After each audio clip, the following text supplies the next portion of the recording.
Olá, amigos! Que bom nos encontrarmos aqui para discutirmos um pouquinho, para estudarmos esse maravilhoso tema, um tanto quanto pesado, mas muito importante para os nossos dias, através desses episódios que chamamos de Janelas da Alma.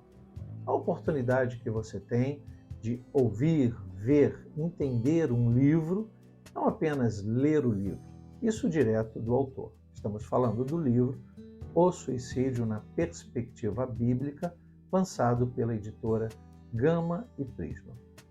Na última parte, ou na última semana, nós estávamos no capítulo 1, falando sobre a vida do profeta Elias. Vamos dar sequência a esse tema, então, para entendermos um pouco mais. Vamos lá. Diz o texto: quando lemos as Escrituras hoje, devidamente compiladas e reunidas na Bíblia Sagrada, podemos sim desfrutar de uma visão panorâmica de todo o contexto no qual a história se desenrolou. Com isso, determinadas frases podem nos trazer um sentido alertador que vai além de sua explicação exegética. Jesus, ao explicar sobre o adultério, está lá em Mateus capítulo 5, 27 e 28, faz menção do perigo da intenção, maior que o perigo do ato em si. O princípio de um ato, conforme explana Jesus, está na intenção, na vontade de fazê-lo. Quando ele diz, abre aspas, todo que olhar para uma mulher com intenção impura, já cometeu adultério com ela em seu coração. Sabemos que o coração está aqui representando a vontade humana de realizar algo, quer seja bom ou ruim. O próprio Senhor Jesus definiu o coração humano como passível de engano em grande proporção. Em Marcos capítulo 7, versículo 1, está registrado as palavras do Senhor. Abre aspas, porque dentro do coração das pessoas é que procedem os maus pensamentos. Fecha aspas. Esse possível erro a ser cometido diz respeito ao homem que pensa, planeja, articula antes de colocar em prática. A intenção mencionada por Jesus nos faz pensar ao que estamos sujeitos quando decidimos por algo que já se encontrava no coração, na mente, na alma, e que sofreu forte ataque emocional por conta dos acontecimentos externos. O recado dado a Elias pelo mensageiro de Jezabel pode nos ajudar a compreender o momento de pânico que o profeta experimentou. Está escrito em 1 Reis 19, versículo 2. Então Jezabel mandou um mensageiro a Elias para dizer: que os deuses me castiguem se amanhã, a estas horas, eu não tiver feito com a sua vida o mesmo que você fez com a vida de cada um deles. Jezabel já foi descrita por diversos teólogos e historiadores como uma mulher consistente em suas palavras, por coragem diferenciada em matar aqueles que se opunham em seu caminho de idolatria aos deuses pagãos, aos quais dedicava intensa devoção. Contava ainda com o exército do rei Acabe, seu esposo, para realizar os seus intentos, se preciso fosse.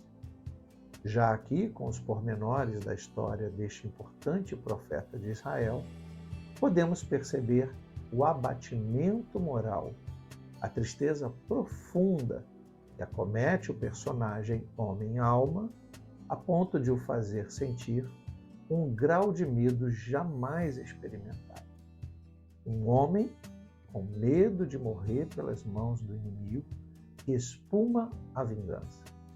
Uma alma confusa e demasiadamente acostumada com as conquistas do homem Elias.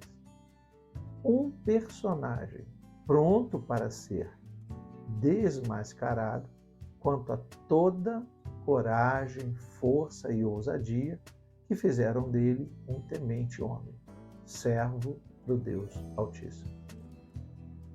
Uma possibilidade de desconstruir em poucas horas o que anos de fé lhe renderam.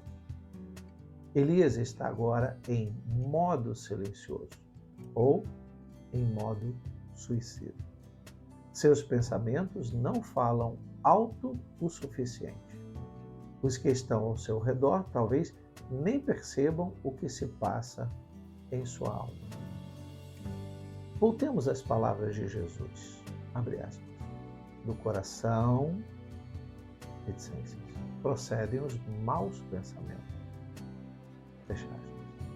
Podemos pensar nestas palavras como uma notável percepção do quanto devemos ser sinceros em nossos corações, o quanto estamos sujeitos a permitir que o homem, alma, personagem, possa ser influenciado pelo personagem, alma, homem, deixando a alma, homem, personagem, totalmente à mercê de um desastroso fim, antes que o inimigo o alcance. A conturbada decisão de Elias foi embasada a princípio em salvar a sua vida. Observemos que não se trata de algo feito por impulso letárgico, anestesiado pelo medo apavorante da morte pura e simplesmente, uma vez que a morte já havia se revelado inúmeras vezes diante de seus olhos, mas uma possível fração de esquecimento quanto ao Deus a quem jurou servir, e que tal serviço já lhe havia rendido incontáveis conquistas. Foi um lapso temporal, embasado nas circunstâncias que o levaram a agir pelo medo, diz o texto em 1 Reis 19, 3a. Elias ficou com medo, levantou-se e, para salvar a sua vida, se foi e chegou a Berseba, que pertence a Judá.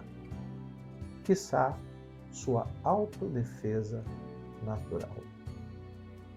Os detalhes desta fuga não estão descritos no texto bíblico. Contudo, podemos conjecturar, baseado em dados como, por exemplo, a distância percorrida entre as redondezas do Monte Carmelo, ao norte, e Berseba, extremo sul, perfazendo um percurso aproximado de 190 quilômetros, que lhe renderia uma caminhada de aproximadamente 5 ou 6 dias. Podemos presumir que tenha levado consigo um companheiro para a viagem, porém, ainda movido pelo silêncio de Deus, decidiu continuar a caminhada sozinho, conforme o registro. E ali ele deixou seu servo, 1 Reis 19, 3, parte B. Podemos nos permitir pensar que o profeta, acostumado a falar e ouvir o seu Deus, estaria, após a ameaça, com imensa dificuldade de repetir essa comunicação. Estaria ele incapaz de se concentrar na relação homem-criador, se permitindo a tomar decisões pautadas nas próprias experiências e estratégias? Veja que ele aqui corre alguns perigos, né? Sozinho e sem se lembrar do Deus, Deus ao qual ele servia e tanto conversava com ele. Retornando. Porventura teria sido pego pelo elemento surpresa da feiticeira por não acreditar numa revanche? Ou estaria ele ainda fechado em seu mundo, fazendo com que a voz de seu Deus, que tantas vezes lhe direcionou, lhe fosse inaudível? Fato é, conforme está escrito no Salmo 42, verso 7, um abismo chama outro abismo. Sua caminhada, por mais que possa parecer uma direção divina, revela-se insana quando decide por caminhar sozinho em direção a um deserto, sem levar provisão suficiente. Um ato inimaginável, mesmo para alguém acostumado às sobrenaturalidades em sua vida. O isolamento é comprovado por osmose. um grave erro para aquele que pretende se distanciar de sua realidade. Aqueles que avultam suas iminentes derrotas devem cercar-se de pessoas que possam fortalecer o enfoque em outros alvos, uma vez que a vida não se resume em um momento, uma circunstância apenas. É muito comum focarmos no problema, esquecendo-nos de tudo o que está ao redor. A vida é para ser vivida num contexto, pois vivê-la num único enfoque é permitir que haja a possibilidade de, num instante único, deixar que tudo o que foi construído ao longo da jornada seja destruído, fazendo com que todas as experiências do passado não tenham valido a pena. Estamos nos acostumando com a ideia de enxergar suicídio como algo natural. Estamos nos permitindo a banalização do ato. Encaramos como natural o fato de não enfrentar o problema, mas partir para parar tudo através do suicídio. Elias é um propenso suicida que, apesar de tantas alegrias e sensações positivas, de resultados bons, quer sejam para o seu Deus, quer para o seu povo ou para ele mesmo, decide-se por desistir de tudo. Agrava-se o fato de nem sequer confiar no que poderia estar por vir. O deserto, a solidão, a falta de provisão apontam para uma caminhada despreocupada com seu resultado. Confira em 1 Reis 19, versículo 4. A realidade a que se permitiu, através de sua decisão de caminhar sem ouvir o seu Deus claramente, lhe garantiu uma solidão perigosa e letal, que só foi finalmente percebida quando avistou a sombra de um zimbro. Zimbro, Palestina, nas regiões limítrofes da Palestina, encontra-se plantas leguminosas ou de vagens. Esta é uma delas. O possível refrigério daquela sombra o fez pensar na sequidão na qual se envolvera. Mesmo que não houvesse uma saída diante de seus olhos, o que lhe restaria senão experimentar um pouco de alívio? Eis aqui uma das nuances daquele que busca o suicídio como alívio para as dores do homem, bem como refrigério para a alma, revelando assim que nada mais importa para o personagem que o identifica diferentemente dos demais ao seu redor. Nada mais importa para Elias. O seu desejo é morrer. Diz ele: basta, Senhor. Tira a minha vida, porque não sou melhor do que meus pais. Por mais que pensemos apenas numa alma aflita, o que não devemos esquecer é que ali está, em sua aparente decadência, um profeta divino, homem, alma, personagem, representante legal do Deus de Israel. O imediato pensamento de Elias, conflitado pelo medo do sofrimento, a que se sujeitara caso fosse capturado pelos enviados de Jezabel, o fez semear em seu próprio coração a semente do desespero, da dúvida ou mesmo da autossuficiência. Pensou por si só, mesmo tendo vivido uma vida inteira ao lado de Iavé, o que desencadearia, sem dúvida, uma sucessão de desassossegos a partir dali, da sua decisão. Afinal, uma semente plantada tende a produzir inúmeros frutos daquilo que se plantou. A árvore da desestabilização emocional começou a dar os seus frutos. Colhê-los era apenas uma questão de tempo, e esse tempo havia chegado. Quando o profeta, em sua aparente conversa com seu Deus, pede a morte para si e não mais para os seus inimigos, como em outros tempos haveria feito, usa de um sutil álibi. Abre aspas. Porque não sou melhor do que meus pais. Fecha aspas. Uma verdade foi dita, apesar de não elucidar a verdade verdadeiramente.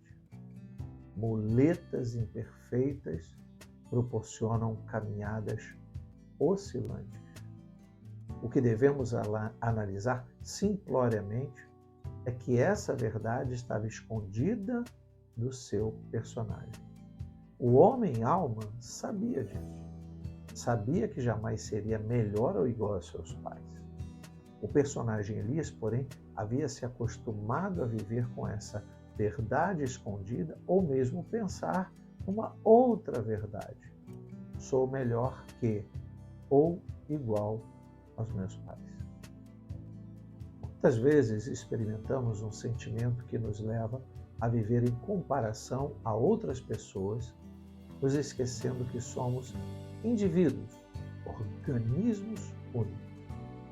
Somos seres exclusivos, criados pelo mesmo Deus para os criacionistas, ou advindos de uma mesma explosão cósmica para os evolucionistas. Toda forma de ciência já provou a teoria da singularidade.